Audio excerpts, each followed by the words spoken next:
Boa noite. Boa noite. O ministro da Justiça, Sérgio Moro, vai à Câmara dos Deputados, defende prisão em segunda instância e bate boca com parlamentar. Dólar fecha em alta e bate o quarto recorde consecutivo. E você vai ver também. Após inundação total com a chuva, perda de mercadorias e milhões de reais de prejuízo, CEAGESP reabre em São Paulo. A CEAGESP foi reaberta hoje à tarde após a inundação provocada pelas chuvas há 2 dias. Na parte da manhã, enquanto caminhões aguardavam para entrar no entreposto, no lado de dentro, comerciantes se preparavam para receber novas mercadorias e clientes. O dia amanheceu e ninguém tinha certeza se os portões seriam abertos ainda hoje. Depois de tanto prejuízo, o receio era de perder o que restou do estoque que não foi atingido pela enchente. Nós temos produtos altamente perecíveis que precisam ser comercializados porque eles têm vida útil curta. E também há o problema de desabastecimento. Nós vamos encontrar hospitais com necessidade de produtos, creches, escolas, restaurantes, presídios. Os donos de boxes da CEAGESP correram contra o tempo para descartar os alimentos contaminados pela enchente, fazer a limpeza e repor os produtos. O meu que tinha para descarregar já descarregou e eu estou esperando o cliente. Cansados de esperar pela abertura dos portões, alguns comerciantes venderam seus produtos no lado de fora, direto do caminhão. Estão indo aqui buscar aqui com a gente, porque eles também estão com a banca vazia, eles precisam da mercadoria para atender seu cliente também. A mercadoria é perecível, se não vende vai acabar estragando e infelizmente não tem o que fazer, né? O maior centro atacadista de alimentos da América Latina perdeu 7 mil toneladas de produtos com a chuva, um rombo milionário. 20 milhões de reais em frutas, verduras e legumes foram para o lixo.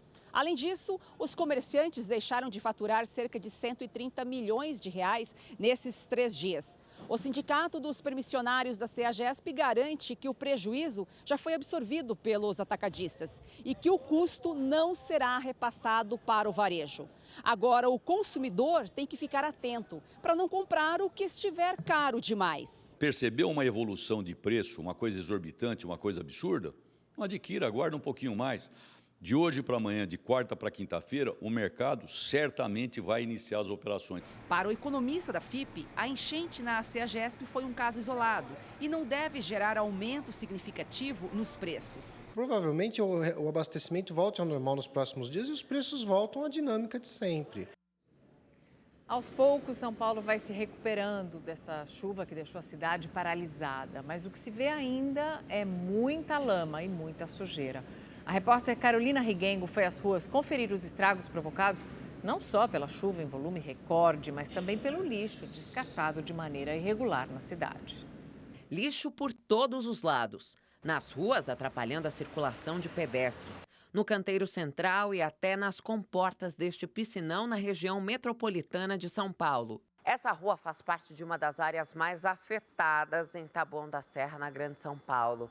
Aqui nessa casa do seu Sérgio, que já mora há mais de 20 anos, a água atingiu 1,80 m. Ele já é até bem preparado, além da porta, tem uma outra adaptação. O senhor fez essa porta justamente porque já teve muitos problemas. Exatamente. Já foi para prevenir algumas enchentes que já teve por aqui. Algumas não, várias, né?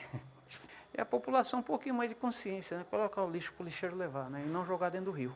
2 dias após uma das maiores enchentes já vistas em São Paulo, este morador também calcula os prejuízos. Ele teve a casa invadida pela água e muita, mas muita sujeira.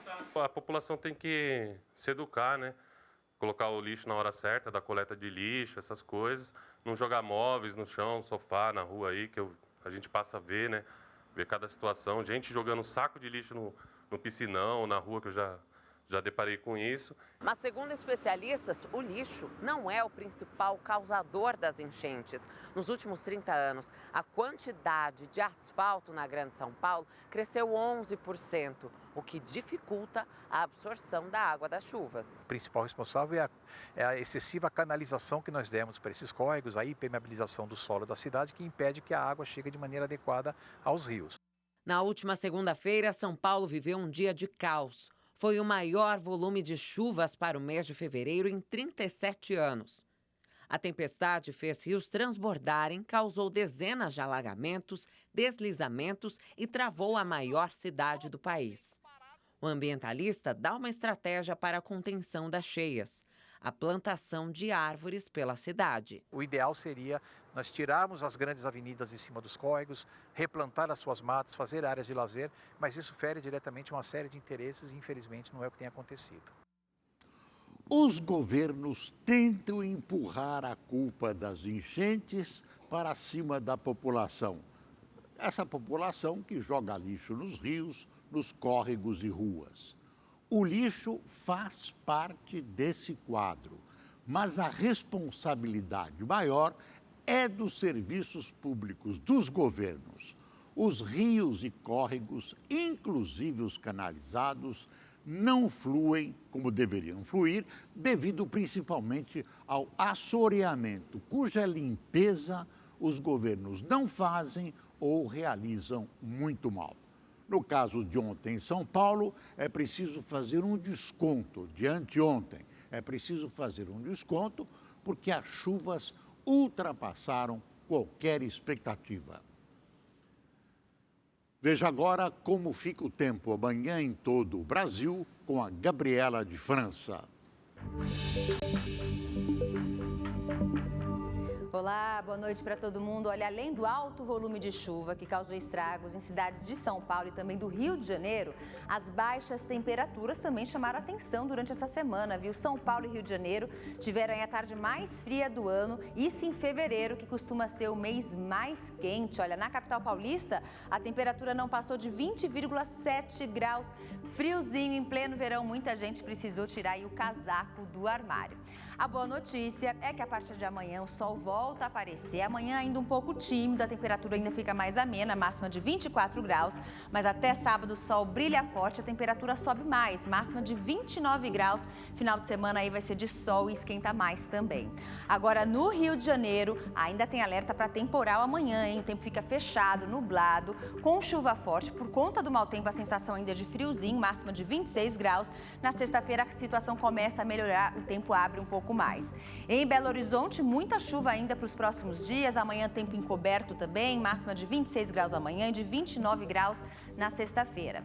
E olha, as chuvas elas continuam caindo em grande parte do Brasil, principalmente aqui entre norte, centro-oeste e sudeste. Essa chuva chega a partir da tarde e mesmo assim o sol aparece menos nessa área em destaque do mapa, onde o tempo fica fechado, encoberto e tem alerta para muita chuva e chuva forte. Isso acontece aqui no Mato Grosso, Goiás, áreas de Minas Gerais até a região dos Lagos no Rio de Janeiro. Agora no sul do Brasil, gente, nada de chuva, o tempo fica seco em grande parte aí da região, inclusive está faltando chuva sobre o Rio Grande do Sul. Pode ter uma chuvinha leve, algumas nuvens apenas aqui na faixa litorânea de Santa Catarina e também do Paraná.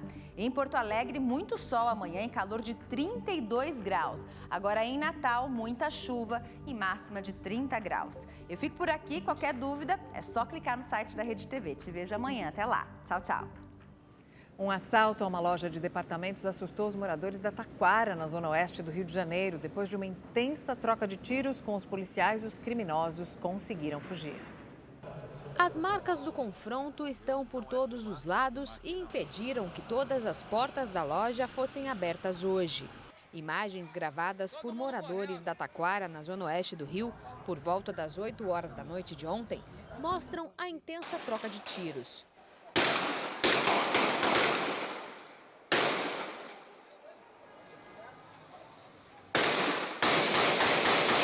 O barulho podia ser ouvido de longe. Correria! Desespero! De acordo com testemunhas, homens armados entraram na loja e iniciaram o assalto. Uma pessoa que passava por aqui viu a movimentação e chamou a polícia. Momentos depois, os agentes cercaram o local. Os criminosos reagiram e começou a troca de tiros. Kathleen mora próximo ao local e conta que ficou com medo de uma bala perdida. Eu me acudi com meu irmão no banheiro e minha mãe até tentou ver o que estava acontecendo, mas logo em seguida ela só gravou e foi logo se esconder também por conta que ela viu que era fuzil e estava muito policial, era muita bala. Assustados, estudantes de uma universidade que fica a poucos metros da loja de departamentos chegaram a se abaixar na sala de aula com medo de serem atingidos. Imagens de câmeras de segurança mostram o desespero dos pedestres no momento dos disparos. Um homem se joga no chão e uma mulher com uma criança no colo aparece correndo. Menos de 15 em 15 dias essa loja é assaltada. Agora com um tiro que eu vi foi 2 vezes. Né? Da outra vez pegou até um tiro no carro, a sorte que não tinha ninguém no carona. De acordo com a Polícia Militar, os criminosos conseguiram fugir e ninguém ficou ferido. Os agentes recuperaram 32 celulares, 8 tablets e uma pequena quantia em dinheiro. Mais de 1.700 carteiras de habilitação que deveriam ser encaminhadas ao Detran do Rio foram furtadas. Os documentos estavam em malotes que deveriam ser entregues em 11 postos do Detran na capital e Baixada Fluminense. Ao todo, 1.714 carteiras de habilitação foram levadas.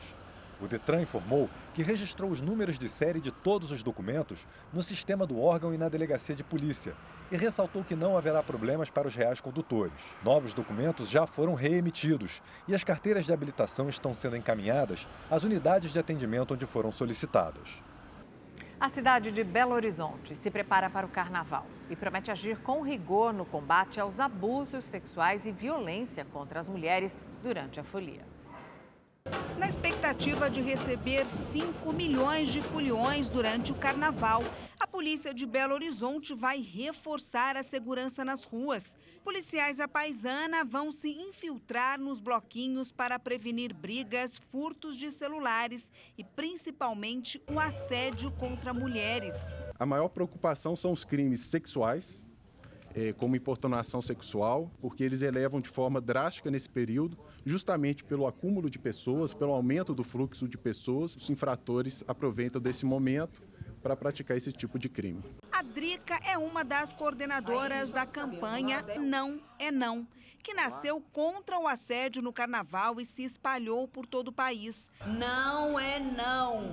Ano passado, quase 200 mil tatuagens temporárias foram feitas. Nosso objetivo é criar uma rede de mulheres que se apoiam umas às outras contra o assédio, que é muito comum no carnaval, para que os homens entendam que não é não. E ali é um corpo e ele tem que ser respeitado. E para mostrar que assédio no carnaval é coisa séria, essa loja vende vários produtos com mensagens e pedidos de respeito. A Thalita escolheu a bolsa. Sim, além de levar a bolsa, vim e fiz a minha tatuagem, porque eu quero curtir esse carnaval em BH com respeito, com muita segurança. Os organizadores dos mais de 450 blocos que vão desfilar pela cidade também são grandes aliados no combate aos abusos. Se você não consegue respeitar as mulheres desse carnaval, você pode ir embora. Volta o ano que vem, você aprendeu a não assediar.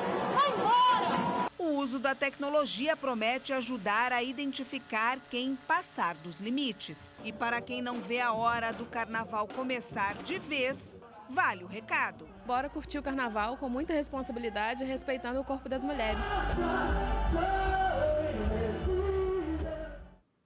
A Polícia Civil e o Ministério Público fizeram buscas na rede de esgoto de um condomínio na zona oeste do Rio de Janeiro para tentar localizar a arma utilizada nos assassinatos de Marielle Franco e Anderson Gomes. Agentes do Ministério Público e policiais civis inspecionaram o sistema de esgoto de um condomínio em Jacarepaguá, na zona oeste do Rio. Mergulhadores vasculharam 27 cisternas do local. De acordo com a Polícia Civil, a arma usada nos homicídios da vereadora Marielle Franco e do motorista Anderson Gomes não foi encontrada. Na ação, os agentes apreenderam munições, carregador de pistola e um carro de luxo. Foi instaurado um procedimento para apurar a propriedade do material e o carro será periciado. Em outubro do ano passado, a polícia prendeu Josinaldo Freitas, conhecido como Jaca. Ele é suspeito de esconder no mar armas que pertenciam a Rony Lessa, apontado pelos investigadores como executor do crime junto com Elcio de Queiroz. A Marinha e os mergulhadores do Corpo de Bombeiros fizeram buscas em um local próximo às Ilhas Tijucas, na Barra da Tijuca, zona oeste da cidade. Mas a submetralhadora MP5 não foi encontrada. Quase 2 anos após as mortes, a polícia ainda investiga o mandante do crime. O mais estranho, estranhíssimo do desenrolar dessa tragédia é a investigação. Envolvida em mistérios e desentendimentos, os trabalhos policiais dão a impressão de serem dirigidos contra o desvendamento dos crimes, sem a atividade necessária para se chegar aos mandantes desse duplo assassínio de caráter nitidamente político. Um motorista embriagado atropelou 2 pessoas em Pacajus, na Grande Fortaleza. O atropelamento foi registrado pelas câmeras de segurança. As imagens mostram uma picape parada no meio da rua. 3 jovens caminham ao lado do carro e, de repente, o motorista acelera para cima deles. 2 são atingidos. Um deles se levanta na hora e sai correndo atrás do carro. O motorista foge em alta velocidade. Um dos jovens teve fraturas na perna. Os outros 2 não se feriram. O motorista foi identificado como Tiago Henrique Marques Bach, de 31 anos, e levado para a delegacia. O teste do bafômetro deu positivo. Ele foi autuado por lesão corporal e embriaguez ao volante, mas vai responder em liberdade.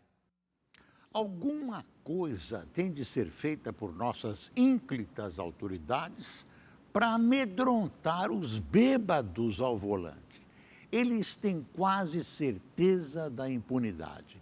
E nesse caso que acabamos de mostrar, você viu, o atropelador vai ser processado, mas saiu da delegacia pela porta da frente. Isso é uma vergonha. O Supremo Tribunal Federal considerou constitucional a suspensão da carteira de habilitação de um motorista profissional que provoque uma morte no trânsito, mesmo sem intenção. Por unanimidade, a Corte entendeu que o artigo 302 do Código Brasileiro de Trânsito, que estabelece a punição, pode ser aplicado mesmo nos casos em que a pessoa usa a direção como forma de sustento. Para os ministros, essa medida não fere o direito constitucional ao trabalho. Essa decisão vai ter repercussão geral. Ela vale para todos os casos que tramitam na Justiça brasileira. Após uma denúncia anônima, venezuelanos foram resgatados com quadro de desidratação e em estado de subnutrição em João Pessoa, na Paraíba. Uma criança está na UTI. As famílias pertencem a uma tribo e chegaram ao Brasil de barco há cerca de 15 dias. Hoje, agentes da prefeitura foram ao local para dar apoio médico e social aos refugiados. Tom é socorrista do SAMU e trabalha há muito tempo com cenas impactantes.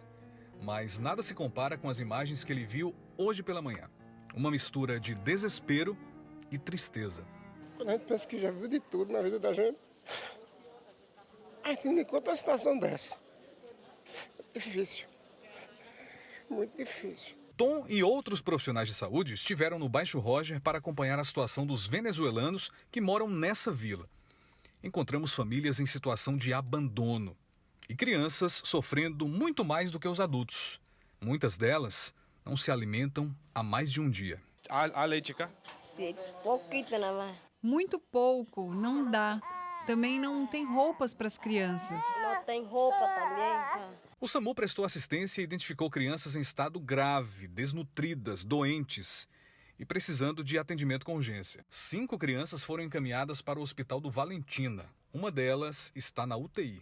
Cerca de 50 venezuelanos vivem por aqui. Muitos deles saíram para pedir ajuda nas ruas. Eles deixam os quartos assim, abertos. E a gente pode ver essas cenas deploráveis, de muito lixo, roupa, produtos de limpeza. O mau cheiro é muito forte, é difícil acreditar que seres humanos estão vivendo nessas condições deploráveis. Aqui o quarto, muita roupa, muita sujeira, algumas panelas também pelo chão. São crianças, são pessoas vulneráveis, né? Eles têm uma dificuldade de fala, mas a gente já tem também um intérprete aqui para que eles sejam cuidados. O ministro da Justiça, Sérgio Moro, foi à Câmara dos Deputados defender a proposta de emenda à Constituição que permite a prisão após a condenação em segunda instância. Foram 4 horas de audiência na comissão especial da Câmara, que discute a proposta de emenda à Constituição que altera o sistema de recursos à Justiça e permite a execução de penas após a condenação em segunda instância. O ministro da Justiça, Sérgio Moro, é defensor da proposta desde que era juiz e reforçou que apenas a alteração nos recursos traz os efeitos esperados. Muito bem trocar recurso extraordinário por ação revisional extraordinária. Então, a ideia aqui é que o trânsito em julgado se opere a partir do julgamento em segunda instância. A partir do que se pode executar a pena e se tem apenas uma ação revisional, como se fosse uma ação rescisória. No entanto, o ministro fez ressalvas a uma regra de transição prevista na PEC. Pelo texto, a execução antecipada da pena não se aplicaria aos casos em que os réus condenados já tenham entrado com recursos. A transição beneficiaria o ex-presidente Lula, que não seria atingido. Poderíamos dispensar esse tipo de exceção, para que valha para todos. Afinal de contas, aquela ideia de que nós precisamos de igual e justa proteção da lei para todo mundo. Uma das polêmicas que envolvem a proposta em discussão é a abrangência dela. Do jeito que o texto está escrito, a execução antecipada da pena vale para todos os tipos de processos, inclusive os tributários. Isso pode ter impacto nos cofres públicos, já que os estados que perderem ações envolvendo dinheiro não poderão usar recursos na justiça para adiar os pagamentos e terão que desembolsar essa verba antes do previsto. O ministro da Justiça defendeu que a mudança valha para todos os casos, mas ressaltou que o mais importante é a alteração nas ações criminais. A audiência na comissão foi encerrada por causa de um bate-boca entre o deputado Glauber Braga, do PSOL do Rio de Janeiro, e Sérgio Moro. É lobo em pele de cordeiro. O senhor é um capanga. Capanga da milícia, capanga da família Bolsonaro. O senhor não tem fato, o senhor não tem argumento, o senhor só tem ofensas. O senhor é um desqualificado para o exercício desse cargo. Ainda não há previsão de quando a PEC será votada na comissão, mas o relatório deve ser apresentado no começo de março. A movimentação da Câmara é uma tentativa de reverter a decisão do Supremo Tribunal Federal, tomada em novembro do ano passado, que impede a execução da pena antes do fim do processo. Uma das principais consequências dessa decisão foi a libertação do ex-presidente Lula. A cena foi lamentável. O ministro não precisava ter respondido a essa baixeza. O ilustre deputado perdeu as estribeiras. Poderia fazer qualquer crítica, mas chamar Moro de capanga das milícias e capanga dos Bolsonaros não só ofende a um ministro, mas o próprio legislativo. O ex-ministro do governo Michel Temer e ex-deputado federal Ronaldo Nogueira foi exonerado da presidência da Fundação Nacional da Saúde, a FUNASA. Ele foi alvo de uma operação da Polícia Federal na semana passada. A exoneração de Ronaldo Nogueira foi publicada no Diário Oficial da União de hoje. De acordo com a publicação, a saída ocorreu a pedido de Nogueira. Na semana passada, o então presidente da FUNASA foi alvo de uma operação da Polícia Federal que investiga a suspeita de um desvio de 50 milhões de reais no antigo Ministério do Trabalho no governo de Michel Temer. No período em que a suposta fraude ocorreu, Ronaldo Nogueira comandava a pasta. Em nota, o ex-ministro afirmou que pediu demissão por entender que é o melhor a ser feito no momento e que, desta forma, terá mais tempo para se defender. O dólar fechou em alta mais uma vez e encerrou o dia a R$ 4,35, um aumento de 0,55%. Essa é a quarta alta consecutiva da moeda americana, que já acumula em 2020 uma valorização de 8,5%. As vendas do comércio varejista cresceram 1,8% em 2019. Foi o terceiro ano seguido de resultado positivo. Dos 8 setores que são analisados, o maior crescimento foi registrado na venda de artigos farmacêuticos, médicos e de perfumaria, 6,8%. Mesmo em alta nos últimos 3 anos, o varejo ainda não conseguiu recuperar os resultados negativos de 4,3% de 2015 e de 6,2% em 2016. Dólar em alta, vendas no varejo em queda. Nós vamos conversar com a nossa analista de economia, Salete Lemos, para saber das expectativas dos empresários para este ano de 2020. Boa noite, Salete. Boa noite, Boris. Boa noite, Mariana. Boa noite a vocês que nos acompanham aqui no Rede TV News. As últimas pesquisas mostram empresários ainda confiantes. Acreditem, menos, é verdade, mas ainda com apostas fechadas no crescimento. E vamos combinar, né? O ano está apenas começando e os desafios não param de crescer. Primeiro, China, pressões americanas, depois ameaças de guerra no Irã, coronavírus, agora as chuvas acabando com cidades e comprometendo produção agrícola. Claro que nós vamos sofrer o impacto desses desajustes todos, mas nada que possa impedir o crescimento da nossa economia este ano, gente. Pelo menos essa é a grande aposta. E eu aposto nisso. Devemos, sim, nos preparar para os impactos desses dias de chuva, para essa alta do dólar, mas com a volta do sol, devemos acalmar os ânimos dos mais pessimistas. O varejo, no geral, lojas, shoppings, restaurantes, você viu, teve um crescimento menor do que o esperado, né, em queda. Foi aí um crescimento positivo de 1,8% no ano passado, mas menor do que eles imaginavam. Agora, os supermercados comemoraram crescimento nas vendas de 3,6% no ano passado, maior, portanto, do que o crescimento projetado para a economia toda no ano passado. E aí, gente, é interessante observar, olha só, talvez nesses números nós tenhamos mais uma evidência da mudança no perfil dos consumidores brasileiros. Claro, com menos renda, os nossos consumidores estão priorizando o quê? A compra de alimentos, Mariana. Exatamente, Questão faz de sobrevivência, faz todo sentido. Menos em restaurante, menos Verdade. serviço, né? Mais consumo. É isso aí. Obrigada, Salete. O presidente Jair Bolsonaro assinou um decreto que amplia o sistema de logística reservado para a devolução de eletrodomésticos velhos em todo o país. O objetivo é evitar que esses produtos sejam descartados de forma incorreta. Durante a cerimônia no Palácio do Planalto, também foram assinados convênios entre o Ministério do Meio Ambiente e 57 cidades. 64 milhões de reais serão distribuídos entre esses municípios. Os recursos vão ser utilizados na compra de equipamentos que vão melhorar a gestão dos resíduos. As medidas fazem parte do Programa Nacional Lixão Zero. Após dar sinais de que não enviaria uma proposta de reforma administrativa ao Congresso, o governo federal voltou atrás. A decisão veio depois que o executivo foi alertado pelo presidente da Câmara, Rodrigo Maia, de que a reforma só será votada com o envio de um projeto de autoria do próprio governo. Um texto da reforma administrativa, de autoria dos parlamentares, já tramita no Legislativo.